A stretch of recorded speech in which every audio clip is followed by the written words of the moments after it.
jailed in the house, unable to leave unless a male family member is with you? How about getting whipped if you refuse to wear a veil? How about not being able to report being raped because you don't have four male witnesses? If you report it, you'll be stoned to death for having unmarried sex. How about the right to vote? Let's see, most Islamic countries are dictatorships or failed states, so you can't vote. Forced marriages, child rape, incest, it just keeps getting worse. Incest. Wow. I'm not sure where you're getting your information from, or if you've possibly mistaken us with somebody else. Why is incest wrong? It's not clear to me that it's wrong. Okay. It's clear to me. There's an evolution.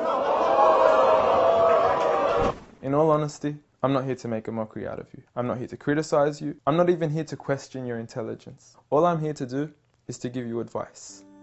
As someone who sincerely wishes the best for you and wishes the best for all of humanity, as a Muslim should be. The first advice I give to you is, please, if you want to talk about Islam, know what you're talking about. Don't be talking about some random news topic that has nothing to do with Islam. If you want to judge Islam, judge it for what's in here and on the Prophet Muhammad, peace be upon him. Speaking of the Prophet Muhammad, peace be upon him, I noticed your failed attempt at trying to draw him. I know it's worked for many others and it's made them really, really famous before, and I'm not sure if that's what you were trying to do, but please, give it up. I honestly want you to stop wasting your time and rather spend your time wisely in trying to find out who this man is. Find out what made this man the most influential man in the world. Find out what made this man one of the greatest lawgivers, the greatest lawgiver of all time. Find out what made this man the most perfect example to walk the earth. A mercy, not only to mankind, but every form of creation. This is a man who little children would run up to him because they knew how merciful he was. They knew that he would take them seriously despite their age. When he was visited by children, he would pat them on their head, while the fathers of others wouldn't even kiss their own children. At a time when people were burying their daughters alive, he was the one who gave honor to daughters. He was the one who gave honor to women. He was the one who promised paradise for the one who raised one daughter righteously. A man who would treat the poor the same way he would treat the rich. A man who would treat the black the same way he would treat the white. Muhammad, peace be upon him, was a man who his own enemies would call him the truthful and the honest.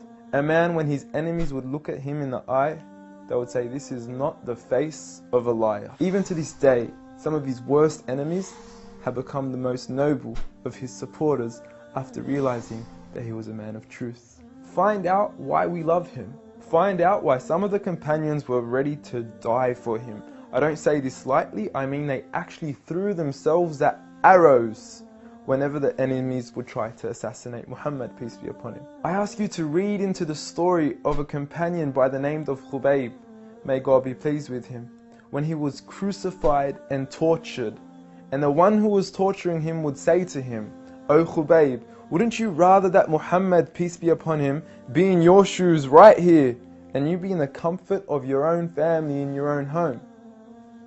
He responded by saying, I would rather be here and die than to see a thorn prick the foot of Muhammad, peace be upon him. I want you to ask yourself, why are there 1.7 billion people today, all across the world, that are eager to implement the way he lived to the absolute core? From the way we enter the bathroom, to the way we would govern an entire country, to the way we dress, to the way we eat, to the way we even sleep on our right side.